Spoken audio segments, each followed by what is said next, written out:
Hello and welcome into MFL with Laird. I am Andrew Laird, owner of a bunch of clubs that are doing just terribly this season. I'm going to get into that in a little bit, but there was one club that I wanted to talk about today, which was Welsh Empire, which I'll get into because it was a little different than all of the other clubs that I've been working on. And admittedly, I took last week off from content and I was away on holiday with my family.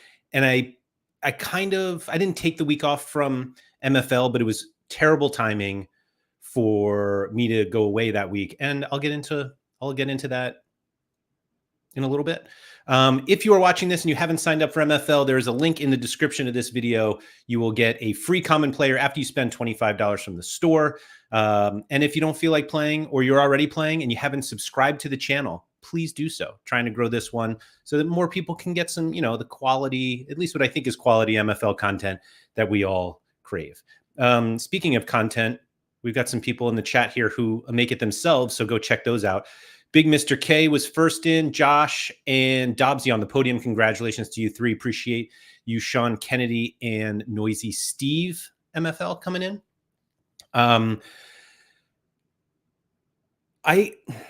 This was a weird MFL season for me. This is a weird one across my different teams that I feel like I've generally underperformed. And the one team that I didn't care about performance has now overperformed. And I think I kind of waited too long to make some changes, but also maybe change too early on some other things. I'm a bit at a loss for this one. And I wanted to talk about that at the start today, because while I was away last week, so I went away on kind of like a family holiday. I have a couple siblings and their families came. We rented this big house and there was a lot going on, and it's not the ideal time to be like, man, I wonder what's on the market on MFL. And the pack drop was last Wednesday, and I don't even know where I was. I decided I wasn't going to buy anything. Then, check the Dapper wallet, bought 2 packs. Shout out to Jimbo and Nep for the pack drop stream, which I haven't watched because I didn't go back to watch it yet. And that's another thing. Like, I'm so far behind on MFL content now because last week was just all about living in real life. But as I was going through, kind of like, I was setting my lineups. I didn't do like 5 games ahead. I kind of tried to do 1 or 2, but there was a day apparently where I forgot to like basically change my lineups. And then we all know how that goes. If I already had players that were in the 95% fatigue energy range, and now all of a sudden they're like 92. And then the next game, there's a lot of changes. And I just kind of had to remind myself that this is a game that isn't meant to take over your life. And sometimes with, whether it's MFL or other games out there, that they can kind of be like, they just kind of take over, and not in a way where I'm saying like it's bad to dedicate, as much time as you want to these things, but you kind of just have to remember that they're games. And so as my teams were kind of like struggling, I was basically thought I would be in the top half of the table in a couple teams. And now I'm like battling relegation. And I kind of had to take a step back and be like, it's okay. Like, there's going to be another season. And if I do get relegated, then I just have another promotion battle that I get to go through. And anyone who watched me get promoted, at least watched Empire get promoted, like, that's a fun experience. And not that I was saying I was taking it too seriously, but I just had to like remind myself that this is a game and it's meant to be fun. And if there are times where I'm doing other fun things, it's okay to not do the fun MFL things. And there's always another season that I'll be able to play. And so the irony of all of this is the team that I set up at the beginning of the season, which I ultimately named Welsh Empire, was a team built almost exclusively around progression. And for those of you who are unfamiliar with the team, I bought what ended up being, I think, 18 players who were all 54 rated. And my idea was get them to tier break. because tier breaking, we all love progression, and tier breaking is the most fun part of progression. And so if I had a whole team of them, like, it would be like, oh, this is really fun. And so the I ended up, my original idea was to have that team exclusively players that I bought on the secondary market. Now, I had never bought players before off the secondary market. I had gotten all of my players from either referral cards or pack drops, and those things allowed me to get a big enough gallery or agency, excuse me, that I did have some players that were at 54 for the coming season, but not enough for a whole team. And so I was like, maybe I'll start a new team and just keep that separate. And as I was buying players, I got lazy is not the right word, but I basically like ran out of time. Like as long as we feel, as long or for as long as we think the off season feels, it got very condensed. It felt like to me, as I was trying to build a brand new team while looking for the market, trying not to overpay for players, trying to figure out what the appropriate ages are in order to resell. Because my original, like part of that original idea was to basically sell these guys after they tier break and just kind of have that be a continuous plan. And maybe I'll sell some of them this coming off season. I don't know yet. But when I was talking with Josh Excels on the last MFL with Laird, which is now 2 weeks ago, he was like, what was your expectation of the number of players on the team that would tier break? Now, I have it up here. I'll pull it up on the screen in a second. I have 21 players, and I bought players in different situations. Some of them were fairly new, like newly minted, I guess is the correct term.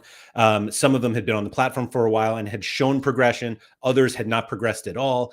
And so I kind of had this thought that they would all tier break this season, which is kind of an absurd thing to think, because even though like we know that all players will get a +1 overall over the course of their career, but we're all kind of used to guys getting at least a +1 throughout the season. And my thought was, some guys will go up +5 and some guys will go +4, and then, but everyone will be +1.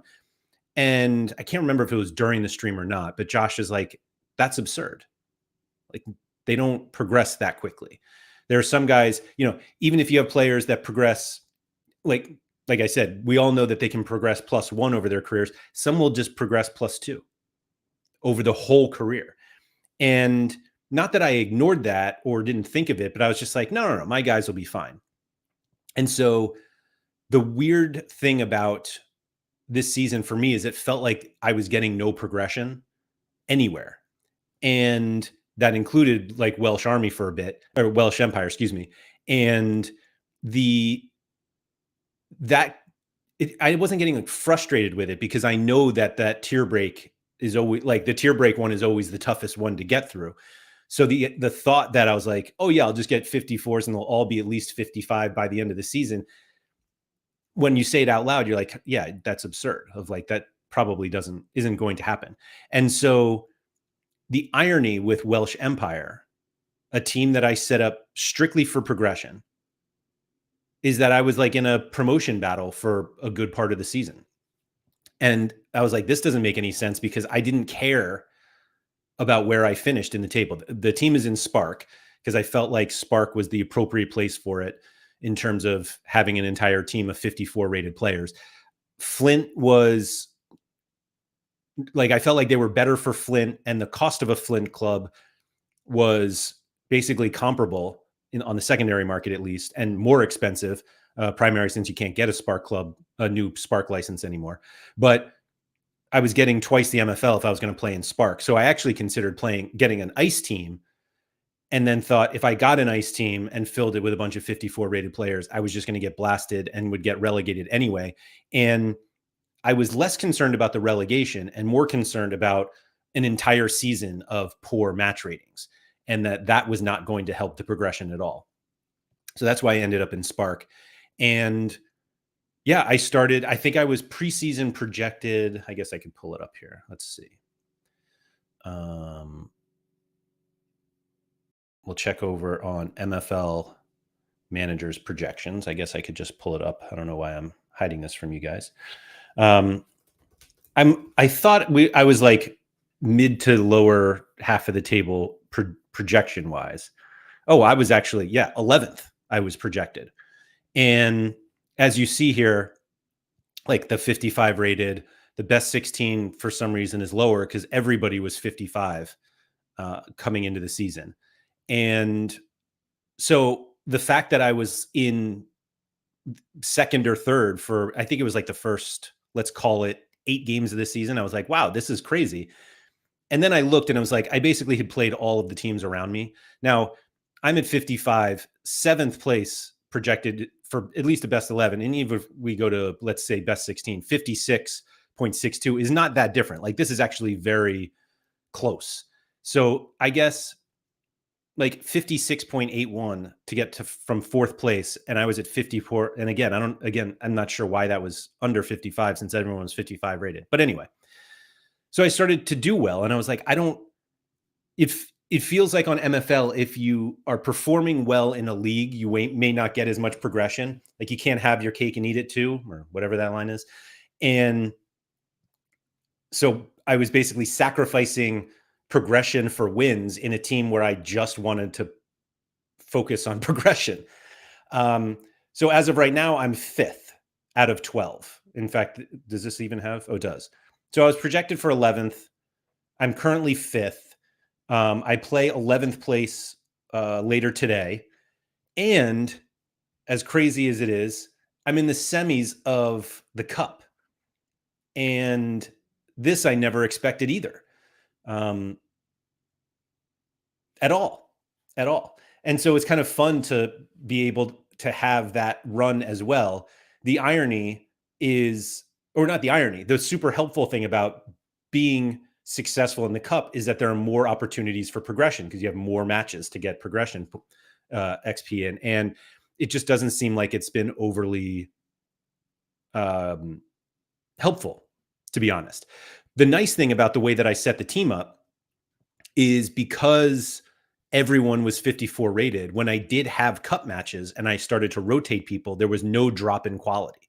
Now, we're not like overly good, but the fact that there was no drop in quality, I think, helped me on this Cup run, because when you have players like, I'm in the Aspirants Cup and I'm not going to be facing teams that are so much better than me because of the way that the Cup is set up.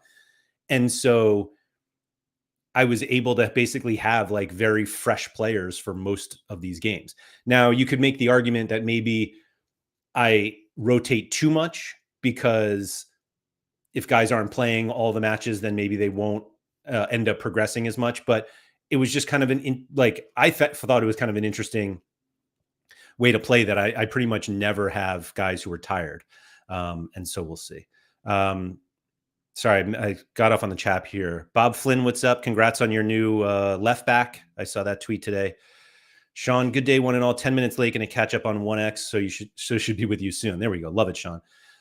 Jimbo, what's up? And the Empire is crumbling. We'll get to the Empire in a little bit. Or not this Empire. Empire FC might be crumbling. But anyway, so the discussion with Josh, and I, as you can see here, I had a 3-0 loss to the second place team, which is probably warranted. Yesterday, I think I forgot to actually, you know what I did? This was actually particularly tilting. In my tactics, my default lineup, I had messed around with once and ended up saving it. And I had 2 out of position players. I had Quadrado here, who was a left mid. I had him at left back. And then whoever my right back was, I had at, whoever my right mid was at right back. And it was just a mess. So we'll see. We'll see what I fix that, and we'll see what happens. But basically, so looking at the current season of progression, it's actually been quite good, and at least quite good if with the idea that I was trying to get people to get to move up. So Bettshirt and Marischal were 2 players that were in my agency already, and so. While I wanted them to progress, like I think this is pretty good progression here from Didier Marischal, from 47 to now 56, 25-year-old center back. And then Bettshirt has also gone 48 to 55. He recently tier broke. So I have these other guys like Deke Kuihara, Assis Aravalo, Aquino, double Aquinos, have all done quite well this year. And while I do have some players like this, my left back, Yavuz Peker, has gotten literally nothing this season. I have a right mid here, Shane Taylor, who's gotten nothing. Lorenzo Molina, not a single stat, but I think they're the only ones. Okay, and Yi here, who has decided to celebrate his no stats by also getting a yellow card suspension. And he's now been around for quite a while. And so this makes me wonder, maybe he's not going to be a great progressor. But, you know, getting 3 players with +2 is pretty solid. This Aquino guy is only 21 and, you know, is starting to take off a little bit. But I'm trying to, like, I'm wondering if I'm just being selfish. Selfish is probably, maybe selfish isn't the right word, but my expectations, I think, were too high, maybe. I don't know. But we do obviously have plenty of season left, even though it feels like it's closing down on us. But I do have basically all of these guys that have not progressed. And so my thought initially was anyone who progresses, I will sell. And that when I start every season, everyone will be 54 rated. And part of the reason I wanted to do this is because I don't want to put these players that I bought into teams that I have already, because those teams are basically set up specifically for players I've gotten as referrals or packs. They're not these secondary market mercenaries that everybody loves to get. And so we'll see. Josh said players can just start shooting up with progression at any point, though, right? Even after multiple seasons without. They absolutely can. Absolutely can. And so that's going to be the hope. My other hope is that I can sell these guys for more than I bought them for. That was the point. You would think that a 54 rated player is worth less than a 56 rated player, but obviously they get a year older and who knows what happens. And I don't think the market for 26-year-old players, which these guys will be when I go to sell them at the end of the season. And so I don't know what the real goal, not the goal, obviously the goal I think is to sell these guys and just hope that they keep progressing throughout this season so that they become a little more attractive on the market in the off season. So yeah, we'll see. Prime age and unique progression curves make it tough to predict growth for players. Yeah, absolutely. And frankly, you could make the argument, I thought prime age is around, 26 to 28. And so none of these players have hit their prime age, but they also probably have hit or a lot of them.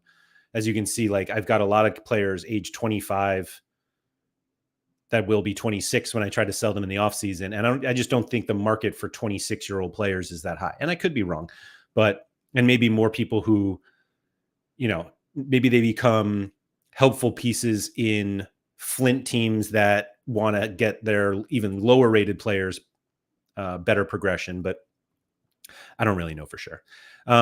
So I'll run through my other teams. So I don't even want to go through Sarpathos and Liberté that much. And I'm fairly certain I'm going to rebrand these as some kind of Empire club. But I actually thought that they would be better than they have been. And they're just not. So Sarpathos have finished 9th in back-to-back seasons. And I'm in 9th again, except this team is definitely better than it was in those previous seasons. And so that's been a bit of a bummer. Like it was mostly 40 rated players, and now they're in the low to mid 50s, and just like nothing's really happening. And I've gotten, obviously, as you see here, like plenty of guys have progressed. And I actually had 3 players that technically would have qualified for Empire because they were 54 rated to start the season, and they have tier broken, but I didn't put them on Welsh Empire, mostly because when I started doing it, I was like, I'm not going to have any players from my agency. And then, so I bought like 3 or 4 strikers for Welsh Empire. And so Pantoja just didn't make sense. And I think I did the same with wingers or with outside mids. and so they didn't fit. And of course, they tier broke. I'm fairly certain these three tier broke before anyone on Empire. On Welsh Empire, and so that one's a tricky one. But this is decent for the number of players, and it's just one of those things that I was complaining to anyone who would listen, and many people who didn't want to listen, that I wasn't getting any progression. And when you look at the current season, you step back, you're like, that's actually not that bad. Josh said, I packed a 68 rated striker, 20-year-old with multiple 70 plus stats 2 seasons ago. 68 rated, that's awesome. I was excited, but he hasn't even gained one stat yet. Just waiting for the day I even have one stat gain. Yeah, I mean, we all have players like that for sure.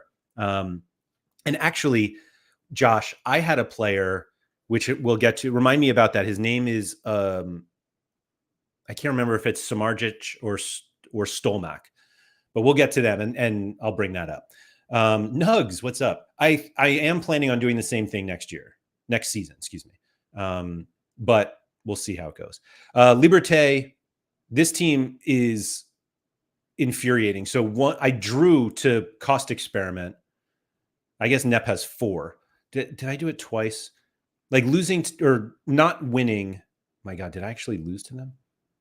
I think I started the season with, no, doesn't want to load more. Come on. I either lost, well, I didn't lose, right? He doesn't have a win. So I drew to Nep's cost experiment, and I'm like, man. But anyway, so this team has been pretty bad, and yet I beat the third place team who was second place yesterday. Out of nowhere, I beat them. I would be tilting my face off if I was them. But anyway, looking at the progression for this season, and this has become my favorite player here, Christophe Chevalier, who has a +4 this season. And what's interesting about it, so obviously I got him as a 52 rated 20-year-old. And like he had decent progression until then, and has played on, I'm fairly certain he's played on this Liberté team. Oh, I guess he was on Empire last year, but didn't really play that much because I had a better left back. And yet it was this season now, and he is the highest rated player on the team now, and has just absolutely taken off, and we just love to see it. And so now it's like, oh, do I actually put him up into ice next year? He probably won't play that much because ideally I would have one. But anyway, I have this guy, Erwan. Is it Erwan? Yeah, Erwan Alves, who's a +2 this year. Took a little time, slow but steady. And then he got up. Joey Veerman's brother, Paul, has seen some decent progression lately. I'm going to skip. And then, yeah, these guys are good. This Vinci guy, I think I got this season. And I would love Bernard Tournier to progress more. He just got his first one, but he's only 18. And so that would be a fun one. But this guy, Ilnaz, yeah, Fomenko, 31 years old, is now on a tier break watch. And he might be the biggest gainer in my gallery at +10. And I'm just assuming the retirement badge comes to him soon. But it's one of these that like early on, like every time he progressed a ton in his first year. And I'm like, why would the old guy progress? And obviously he was like 28 at the time. 28. Yeah. And I was just like, man. And then he got 30, he got to 30 years old and then like continued to progress really well. And I'm like, it felt like a waste. Cause I was like, this is not the guy I want to progress. Nathan said, I packed a 52 rated 25-year-old striker from a common pack at the start of the season. He's in a team that's trash and has gotten +6 this season with +8 shooting. And I sold him for $11. That's amazing. That is fantastic. Yeah. I mean, obviously that he blasted through a tier break during that time, which we love to see. So Nonagon was like, for those of you who are unaware, Nonagon and Empire are like my 2 highest rated teams, but I wanted my best players to be at Empire and then my second best players at Nonagon. And I ended up loaning a bunch of players in for Nonagon that were so good they should have been on Empire. And now I'm basically in a relegation battle. And it's terrible. It's terrible. how these guys have been or how the team has been. And I'll take no blame for it. But anyway, progression wise, this guy, Jan Wild, who I basically play 2 of 3 strikers who are all are heavy pace guys, but this feels very light for progression this season. And the frustrating thing is that of the guys who have progressed, we have this guy, VR, Bajer are not my, and Mantia. They're not even my players, as you see here. Like Jack has one of them, Basil has 2. And I was just like, I'm not getting that much progression with this team, and I'm losing. And so I'm just like, ugh. But as you can see, Wild is at least moving. And then Empire, which is like my premier team, also, I've just gotten some really strange results. So I beat the first place team 3 games ago. I drew to the second place team, and then 0-0 to the 11th yesterday. And I was just like, what is going on? And it just feels like the season is very random. Not random, but it's all over the place. And so these are the 2 guys I want to talk about, Stelmach and Samardzic. I think it's Samardzic who I want to talk about here. So he's a 23-year-old center back who did not progress. I got him at 20 years old, did not progress and I joined late mid-season. I joined mid-season. So like the 20 to 21 was only half a season, but this was like 2.5 seasons of no progression. None. Now, born at 64, we all know about this tier break, waiting for a tier break, unless you're Nathan, who gets tier breaks apparently in the span of 24 hours. But he finally broke through. And now it's like, okay, now he's starting to climb. And that has at least made me feel better about it. And then Zoltan Stelmach here, who, as you see, had like some steady progression, but then has jumped a little bit this year. What was it, a +3 this year? And the boy, who's now 25, Engelbert Engelhart, who is the pride and joy of my gallery here, just continues to grow and is now just very, very close to hit to another, or to tier breaking again. Or not, actually that would be his first tier break. He was born at 65 and has continued to go up, and now it's 74. I assume this will take a while, partially because I believe, he's now the highest rated player on this team, which is a bit of a bummer.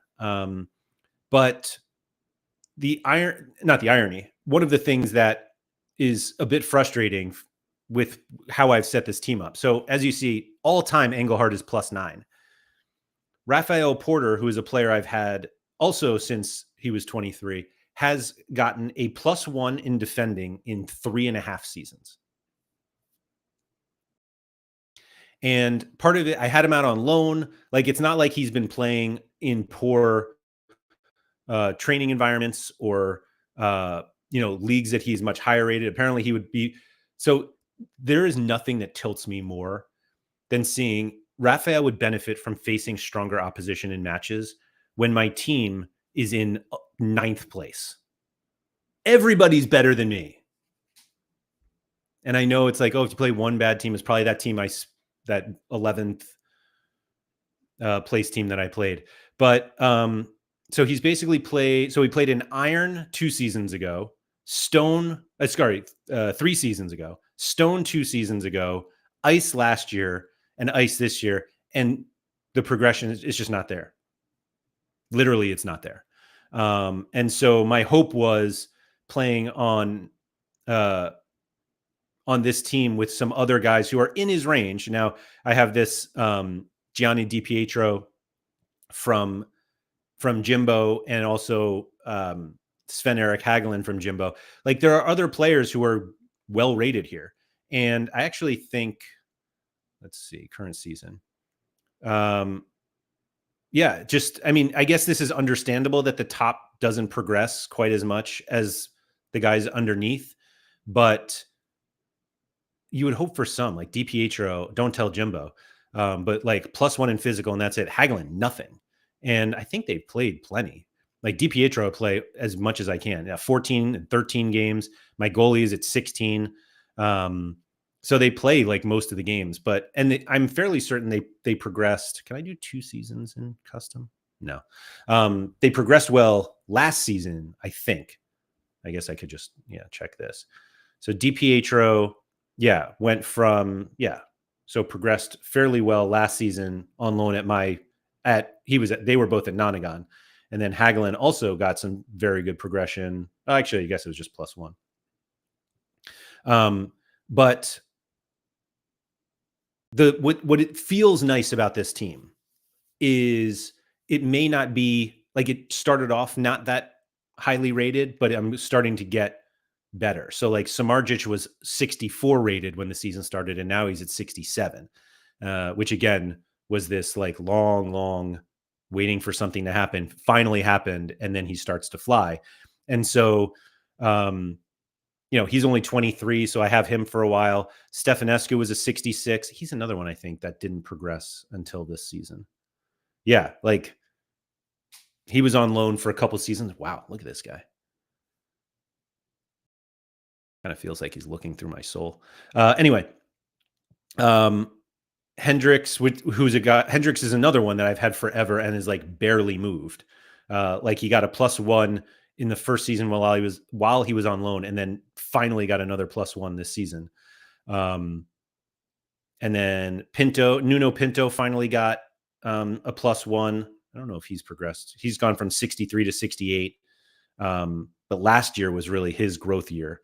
And then Mancia is one that I got from someone from Trust the Process. So I got him here. Maybe I think I've had him for 2 seasons. So he actually has like progressed quite well, but I didn't get a lot of this. I basically paid for that progression to have already happened. And this other guy, John Byrne, is starting to move a little bit well. He born at 65 and has progressed well. And the only thing that I can't stand about him is that his physical is so low. But and I don't really play him that much because of Engelhart, who is just I just love this player. Actually reminds me of someone from Nonagon. Who was it that I was just thinking of? I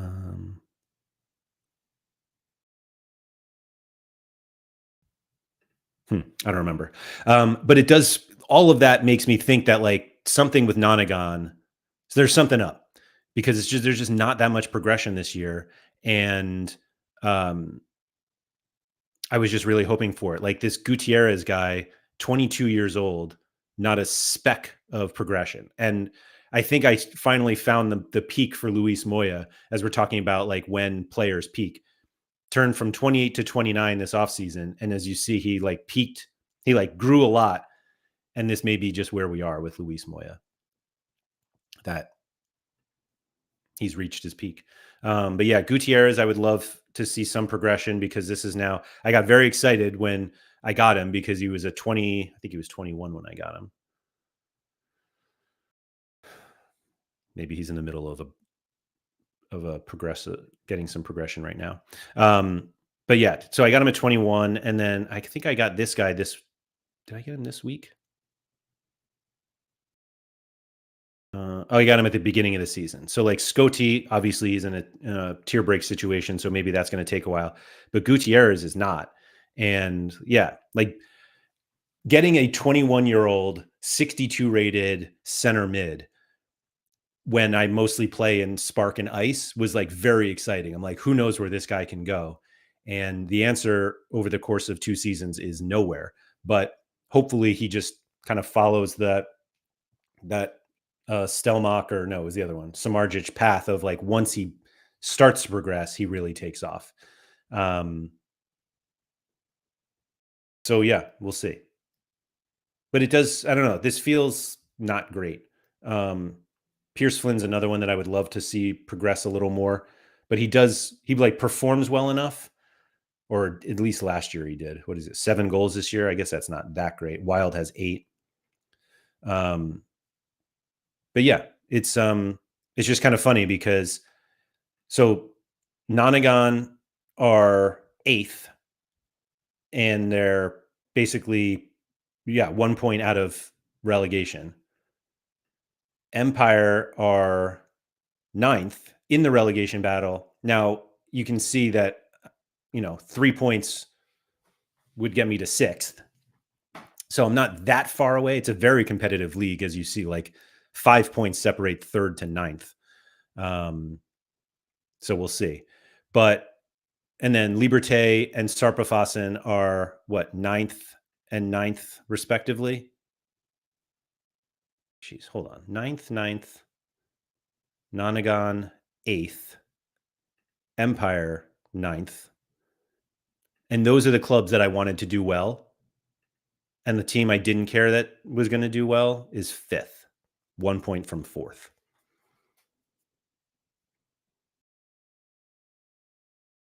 Unbelievable.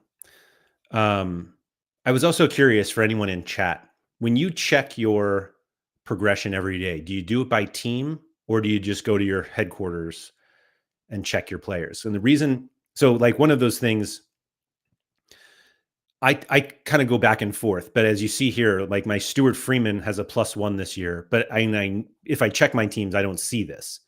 And then I got this goalie, Nathan Parker, who I loaned to Trust the Process. He got a +1 this year as well. But this Coyote Udo, who has he ever progressed? Oh, okay. He was at 74. Yeah. But he's been, it's just like slow progression. Shout out to Barkey who has him. I mean, 7.1 rated is pretty decent for a season. Where is La Pulga FC now? Sixth. 2 points from third. Let's go, Barkey. Anyway, so I don't like check it this way. These are now the all-time ones. But sorry. Can I don't think I can. I'll just do it. Oh, and Jonathan Sharp. I forgot this stupid guy. So Jonathan Sharp is a left wing back, as you can see here, 25 years old, and has gone from 58 to 68 in 3 seasons. And he's on Patron Saints right now. And I don't play wing backs.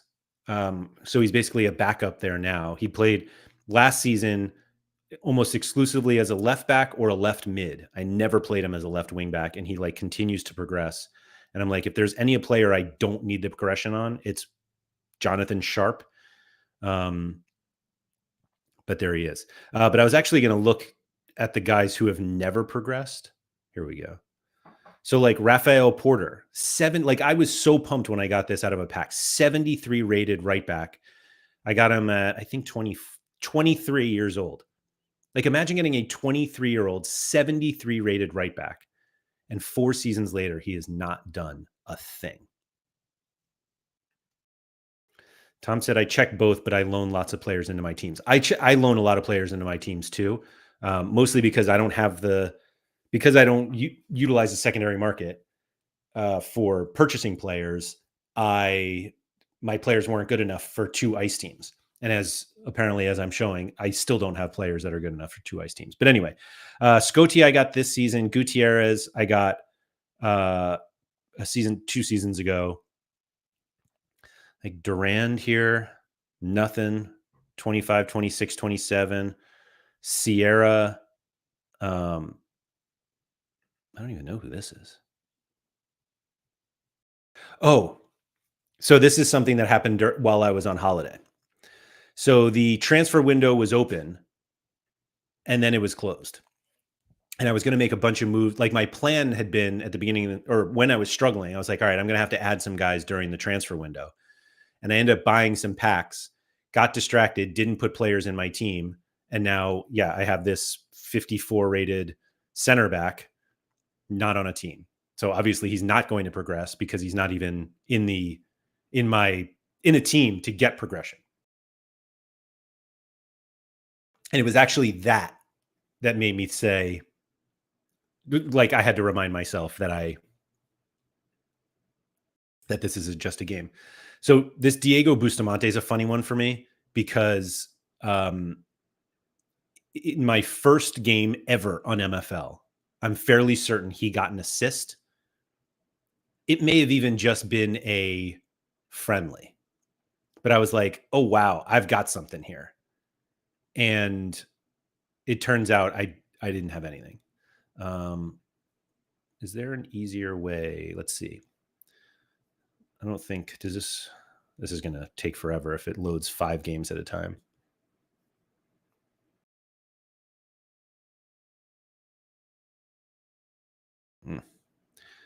Let's see, matches. So maybe this was my first one. Oh no, he didn't even do that well. So maybe it was a friendly, but I was like, this guy's going to be awesome. And he literally hasn't progressed at all. In fact, he hasn't gotten a single stat, like not a single +1 in any stat in 4 seasons. We'll call it 3.5.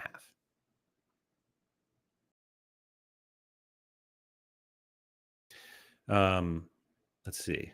This Schultz guy, I think, is new this year. Yeah. So like I can't give him too hard of a time. And then these guys, I assume, will never progress. I should have put them in the development center. I think I just got this guy too. Yep, in the pack. And I just like I said, I was on holiday and just kind of forgot. Josh said that's mad seeing his age too. Is that for Bustamante, who's already 30? Like, I know the only positive is I know he will tier break at some point. He has to. But it's also probably going to be on the year that he retires. And that's not as fun. So yeah.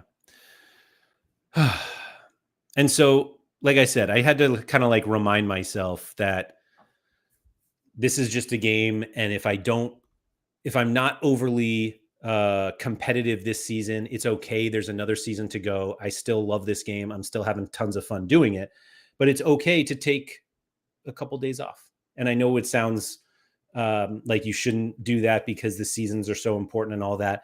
And sure, they are, but yeah, we'll see. He could end up like Josh excels Varela and rocket up next season. Yeah, I mean, all of these guys could. Theoretically, all of them could progress really well.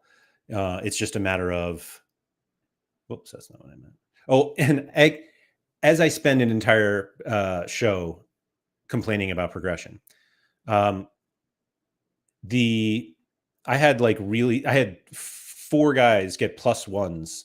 Now I have 101 players in my agency.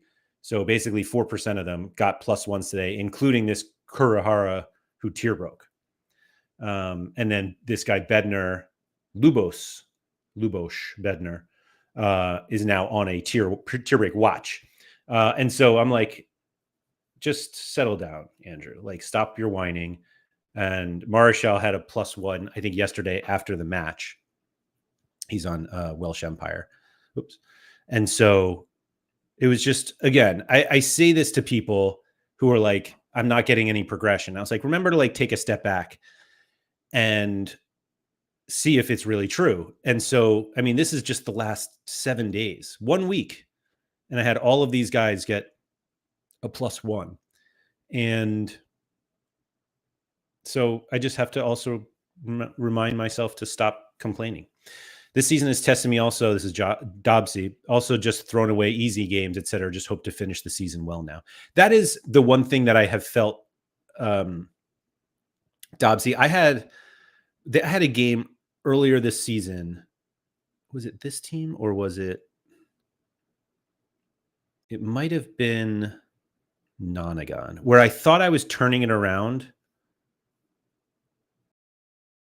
I'm not sure I'm going to be able to find it. But anyway, and Nonagon is actually in the Cup semifinals as well. Like, I had 2 teams get into this.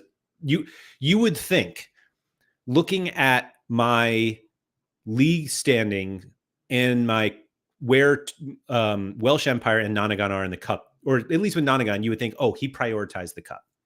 And I didn't. I didn't at all. And that's what's been a bit frustrating about it, is that I did not at all prioritize it. And yet here I am in the semis of the cup while really struggling in the league. And like, this is a straight up 6-pointer I have tomorrow after my cup match. I wonder if I should just sit everyone today playing the second place team. I might do that. I don't know. We'll see. But it's just been a weird season. Because I thought we'd be better. We like, projection wise. I mean, I guess. Let me see here. Wait, let me pull that out. I guess the way that I like the projections are always kind of, they're not dumb. Don't get me wrong, but I think we put so much emphasis on how we'll do. But like, looking at this, Empire were projected 5th. I'm currently 9th, but I'm also like 1 point from 6th. And if you looked at this and you were like, you're in 6th, then that's great. What I will say, and I don't know if these were changes they made, Karlovich Kings, who were projected 9th, are 2nd, and Krakow Kings, who are 4th now, were projected 7th. I mean, that's pretty solid. But again, similar to that other league, this is all very close. Like, looking at the best 16 average with the top at 70.19 and 9th is at 67, like, that's not that far away. That feels like it would be in the tactical, like in a tactics difference there. LA Galaxy here. Was it Galaxy? No. Here, like, Coltrane's projected 2nd and they're 7th. I'd be tilting that all the time. Dobsy said, my last 2 games, I've won 1-0 against first and second, but I've also drawn against bottom of the league at the start. So annoying. That's exactly what I did here, Dobsy. Beat first place 3-2. Drew 3-3 to Karlovich Kings, which pretty sure I was down 2-0. Look at this. I was down 3-0 after 9 minutes. And then Hagelin, Pham, and Hendricks got me back in the game. And actually, was it? I don't think it was this game. But crazy. Like a crazy comeback. And then I drew to the 11th place team that was projected 10th. I'm pretty sure the XG was really bad. 1.31 to 0.4, 0-0. 20 shots I took to 2. 6 shots on target, no goals.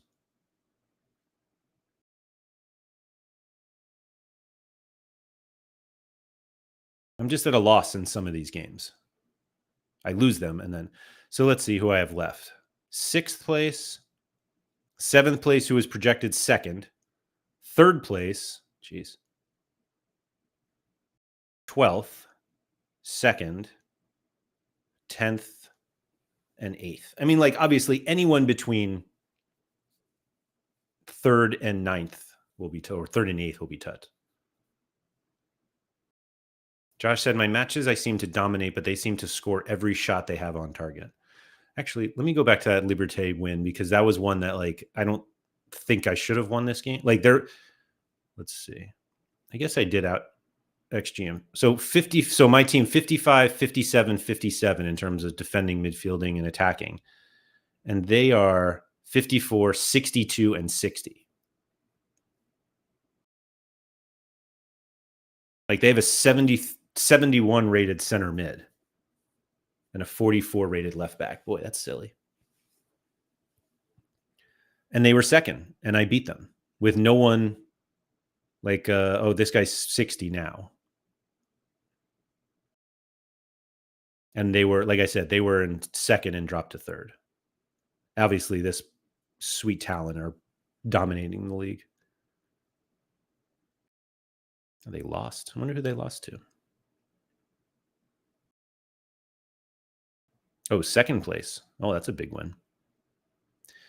But I don't know. We'll see. I don't think the Spark teams have to worry about relegation this year. I'm just not sure there are enough Flint teams that it'll be matter. Maybe it will. I don't know. But yeah, it's just been a weird season for so many reasons. I'm just looking here, man. This was like quite the unbeaten run. So I lost 5-0 to the second place team, and then went 1, 2, 3, 4, 5, 6, 7, 8, 9 unbeaten until I lost yesterday. I'm pretty sure I got manhandled in this one. Oh, actually, it wasn't that bad. Not that bad. I don't know. We'll see. I'm still quite thankful for Josh for coming on last week, because he was helping me kind of not so much put things in perspective, but he's like, I think you've just been a little unlucky, and things can bounce back. And I actually, Empire did get some better results. But it seems I just need more wins. I'm drawing too much. Like I'm 5-5-5, and that's in Empire. What's Nonagon? 4-4, 7 losses, like 7. And I think they were fairly early. Like if you look here, like win, there's a loss to the third place team. Win, these are all in the cup though. Win. Lost to Shark. This one killed me. Lost 2-1 to the literally last place team. Up 1-0. And then, yeah. 63, 63, 64. It's crazy. That's a last place team. In fact, that's nuts that they're last. But again, 11 points from last place is not like, I feel like there are plenty of leagues that have much lower last place ones. But we move on. And, just the hope is that I can turn things around and then get myself organized for season 8 in a better way that I was for season 7. I think I tried to do a few too many things in season 7, and it just wasn't the right time to do it. Meaning, Nonagon was already an ice team. I bought it as an ice team. So I played that in ice in season 6. Empire got promoted to ice for season 7. And so I then had to figure out how to fill 2 full ice teams that I didn't think I wasn't going to fill them to, compete to get promoted, but I did want to be more competitive than I've been. And trying to put those 2 teams together while also putting together Welsh Empire was probably not the smartest idea. And so I think this offseason, I'm not going to add any teams, and I'm going to try to see what I can do with those 5, plus obviously Patron Saints, but that's a whole different story. And instead of spending all the time working on the market, I'll spend more time figuring out how to get Liberté and Sarpafossen rebranded as an Empire club. I'm fairly certain Sarpafossen I'm going to call Nordic Empire. Liberté, I don't know what to do. Like French Empire. There was another, what was the name that Alsace or whatever the area is that Colmar is in? I don't know. We'll see. I did also have somebody reach out to me looking to buy this license. I doubt I'll sell it, but we'll see. I don't even know what do Spark clubs go for these days. 65. The Spitting Cobras one has been here forever.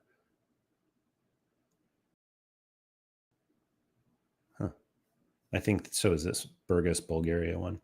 So I don't know. We'll see. But I need to, wow. Who sells all these? Appy Wappy trying to get out, maybe. I don't know. But we'll see what happens. And we'll go from there. I'm going to take off because I got another stream later today. But mostly I have kids home for summer break, which just causes chaos. But don't worry, there will be plenty more MFL content coming. It'll almost exclusively be on this channel, MFL with Laird. So make sure that you subscribe to get all of the C-Rock. Come on, you can't just join now. But there's, you got an hour or 56 minutes or so of stuff that you can watch now. So don't worry. Check that in. I'll be back. Don't worry. There'll be lots of MFL content coming. Make sure you subscribe to the channel. If you would love to support the content any further, patreon.com/Andrew M. Laird is the best place to do that. So thank you, everybody, for coming. Good luck with all of your teams. Good luck for those who are still in the cup. Anyone going for promotion, fighting relegation, whatever it is, good luck to all. Work on your teams, but also please make sure you get outside.